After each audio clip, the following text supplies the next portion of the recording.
অধিনায়ক হিসেবে নাজমুল হোসেন শান্তকে আপনি 10-এর মধ্যে কত দেবেন? যদি আমার কাছে এই প্রশ্নটা করেন তাহলে পরে আমি বলবো অধিনায়ক হিসেবে নাজমুল হোসেন শান্তকে আমি 10-এর মধ্যে। আচ্ছা, এই প্রসঙ্গে পরে বলছি আমি কত দেব। তার আগে বলি, যেহেতু বিশ্বকাপ শুরু হতে আর কয়েকদিন মাত্র বাকি আছে, বাংলাদেশের প্রথম ম্যাচ 7 তারিখে শ্রীলঙ্কার বিপক্ষে। যদি বিশ্বকাপে বাংলাদেশকে ভালো কিছু করতে হয় তাহলে পারে অবশ্যই অধিনায়কত্বটা এখন অন্য কারো হাতে তুলে দেওয়া উচিত। শান্তর অধিনায়কত্বে যদি বাংলাদেশ দল বিশ্বকাপে খেলে তাহলে পারে আপনি লিখে রাখেন এই দলটার ভরাডুবি আসন্ন। আমাদের প্রথম লক্ষ্য গ্রুপ পর্বের বাধা পার হয়ে সুপার 8-এ খেলা। যদি শান্ত ক্যাপ্টেন থাকেন, যুক্তরাষ্ট্রের সঙ্গে সিরিজটায় শান্তর ক্যাপ্টেন্সি আমরা দেখেছি, প্রতিকূল পরিবেশে বা অচেনা ভিন্ন কন্ডিশনে শান্ত যে কতটা অদক্ষ অধিনায়ক সেটা কিন্তু প্রমাণিত হয়ে গেছে, সেটা কিন্তু আমরা দেখতে পেয়েছি অলরেডি। যুক্তরাষ্ট্রের কাছে প্রথম 2টা টি-20 ম্যাচ হেরে বাংলাদেশ দল টি-20 সিরিজটা হেরেছে এবং শেষ ম্যাচটায় বাংলাদেশ দল একটা বড় জয় পেয়েছে। এবার সেখানে কিন্তু ক্যাপ্টেনের কোনো ভূমিকা নেই। যদি শান্তকে ব্যাটিংয়ে নামতে হতো, আমার মনে হয় তিনি 20 রান করতে পারতেন কিনা এটা কিন্তু সন্দেহ ছিল। শান্তকে ব্যাটিংয়ে পরীক্ষা দিতে হয়নি, তার হয়ে কাজটা কিন্তু করে দিয়েছেন, বোলিংয়ে কাজটা করে দিয়েছেন মুস্তাফিজুর রহমান। অবশ্যই তিনি একটা প্রশংসার দাবিদার যে যদি বাংলাদেশ যুক্তরাষ্ট্রের কাছে শেষ ম্যাচটা হারতো তাহলে পরে হোয়াইট ওয়াশ হতো। বাট সেই জায়গাতে বলবো মুস্তাফিজুর রহমানের ক্যারিয়ার সেরা বোলিং, মাত্র 10 রান দিয়ে 6টা উইকেট নিয়েছেন। তার সুবাদে কিন্তু যুক্তরাষ্ট্রকে 104 রানের মধ্যে আটকানো সম্ভব হয়েছিল এবং ব্যাটিংয়ে বাকি কাজটা কিন্তু করেছেন তানজিদ তামিম এবং সৌম্য সরকার। তার অধিনায়ক হিসেবে শান্তকে কিন্তু আসলে কোনো রকম পরীক্ষায় দিতে হয়নি। বাট প্রথম যে 2টা ম্যাচে শান্তকে পরীক্ষা দিতে হয়েছিল সেই 2টা ম্যাচে শান্ত কিন্তু ব্যর্থ ছিলেন। তো যুক্তরাষ্ট্র কতটা প্রতিপক্ষ হিসেবে শক্তিশালী নাকি দুর্বল সেটার উত্তর আপনারা খুব ভালো মতো জানেন। বাট বিশ্বকাপে কিন্তু বাংলাদেশকে মোকাবেলা করতে হবে শ্রীলঙ্কা এবং সাউথ আফ্রিকার মতো 2টা শক্তিশালী প্রতিপক্ষকে। আর আমরা কিন্তু দেখেছি যে এই যুক্তরাষ্ট্রের কন্ডিশনে বাংলাদেশ দল কতটা স্ট্রাগল করতে হচ্ছে। একজন অধিনায়ক, তাকে কিন্তু দলকে সামনে থেকে নেতৃত্ব দিতে হয়, হ্যাঁ। বাট শান্ত তিনি নিজে কিন্তু ব্যাট হাতে ছন্দে নেই, শান্ত কিন্তু পারফর্ম করতে পারছেন না। সো অধিনায়ক যখন পারফর্ম করতে পারেন না তখন তিনি কিন্তু দলের উপরে কর্তৃত্ব প্রতিষ্ঠা করতে পারেন না। এখন শান্তর কিন্তু সম্পূর্ণ কনসেন্ট্রেশনটা হচ্ছে ব্যাটিংয়ের দিকে। তিনি তো রান করতে পারছেন না, তিনি আসলে মাঠে সঠিকভাবে দলকে পরিচালনা করবেন কিভাবে? যদি দলকে তিনি গাইড করতে না পারেন তাহলে শুধুমাত্র আপনি কখনো ব্যাটিং কখনো বোলিং দিয়ে কিন্তু ম্যাচ জিততে পারবেন না। এখানে কখন কাকে বোলিংয়ে নিয়ে আসতে হবে, কখন কোথায় ফিল্ডিং খেলাতে হবে, বেশ কিছু ব্যাপার কিন্তু থাকে, কিছু সিদ্ধান্ত কিন্তু ইনস্ট্যান্ট নিতে হয়। এখন শান্ত যেহেতু তিনি রান পাচ্ছেন না, তিনি নিজেই কিন্তু মানসিকভাবে বিধ্বস্ত হয়ে আছেন।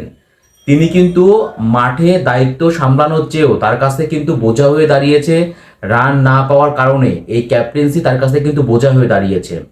সো যদি ক্যাপ্টেন যদি ফর্মে না থাকেন তাহলে পারে তিনি দলকে আসলে সঠিকভাবে গাইড দিবেন কিভাবে বা পরিচালনা করবেন কিভাবে? এজন্য আমি বলবো যে বিশ্বকাপ এটা কিন্তু কোনো ছেলের হাতের মোয়া না যে আপনি চাইলেন আর আপনি পেয়ে গেলেন। বিশ্বকাপে একজন দলনেতা, সঠিক অধিনায়ক যদি কোনো দলকে নেতৃত্ব দেন তাহলে পরে সেই দলটার কিন্তু সফল হওয়ার সম্ভাবনা অনেক বেশি থাকে।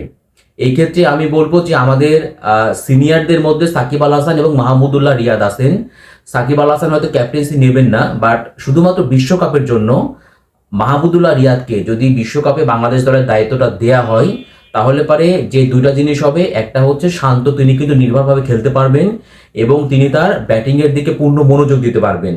সো শান্ত নিজের জন্যই কিন্তু ভালো হবে এবং তাহলে পারে শান্তর কাছ থেকে যদি ব্যাটিংয়ে পুরোপুরি সার্ভিসটা বাংলাদেশ দল পায় তাহলে আপনারা বুঝতেই পারছেন যে আমাদের যে ব্যাটিংটা ভালো হচ্ছে না, আমাদের ব্যাটিং ডিপার্টমেন্ট যে অফ ফর্মে আছেন, সেই জায়গা থেকে আমি বলবো শান্ত যদি রিল্যাক্সে থেকে ব্যাটিংটা করতে পারেন তাহলে পরে তার কাছ থেকে ভালো একটা ইনিংস কিন্তু আমরা আশা করতেই পারি। এবং মাহমুদুল্লাহ যেহেতু সিনিয়র এবং অভিজ্ঞ একজন খেলোয়াড়, সো মাহমুদুল্লাহ কিন্তু সেই প্রেশারটা বা সেই চাপটা কিন্তু তিনি নিতে পারবেন। সো আমি বলবো যে মাহমুদুল্লাহ অভিজ্ঞ, মাহমুদুল্লাহ চাপটা নিতে পারবেন। তাহলে পারে প্রথমত শান্তকে ব্যাটিংয়ে নির্ভর রাখার জন্য হলেও তার কাছ থেকে ক্যাপ্টেন্সিটা নিয়ে মাহমুদুল্লাহকে ক্যাপ্টেন্সি দেওয়া উচিত। আর যদি সাকিব আল হাসান ক্যাপ্টেন্সি নেন তাহলে পরে সাকিবকে ক্যাপ্টেন্সি দেওয়া উচিত। বাট বিশ্বকাপের মতো মঞ্চে আসলে শান্ত এখন পর্যন্ত দায়িত্ব নেওয়ার মতো পুরোপুরি মানসিকভাবে প্রস্তুত হয়নি বলে আমার কাছে মনে হয়েছে। সো বিশ্বকাপে যদি বাংলাদেশের প্রথম যে লক্ষ্য প্রাথমিক গ্রুপ পর্বের বাধা পার হওয়া, যদি সেই লক্ষ্য পূরণ করতে হয় তাহলে শান্তর কাছ থেকে ক্যাপ্টেন্সিটা নিয়ে সাকিব আল হাসান কিংবা মাহমুদুল্লাহ রিয়াদ যে কোনো একজনের হাতে ক্যাপ্টেন্সিটা তুলে দেওয়া উচিত। তাহলে পারে বাংলাদেশ দলে কিন্তু উপকৃত হবে বলে আমার মনে হয়।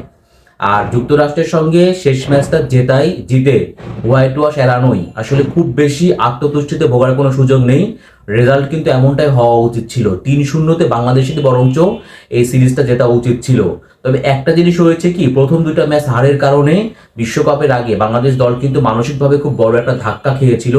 সেই জায়গা থেকে আমি বলবো যে এই জয়টা অন্তত একটা স্বস্তিদায়ক ব্যাপার হয়ে দাঁড়াবে বাংলাদেশ দলের জন্য। বিশ্বকাপের আগে তাদের বুকের উপর যে পাহাড়, মানে চাপের যে পাহাড়টা ছিল, সেই পাহাড়টা কিন্তু কিছুটা হলেও নেমে যাবে। এবং যেহেতু 10 উইকেটে একটা বড় জয় পেয়েছে, এই জয়টা কিন্তু বিশ্বকাপের মূল মঞ্চে খেলোয়াড়দের আত্মবিশ্বাস অনেকটা বাড়িয়ে দেবে।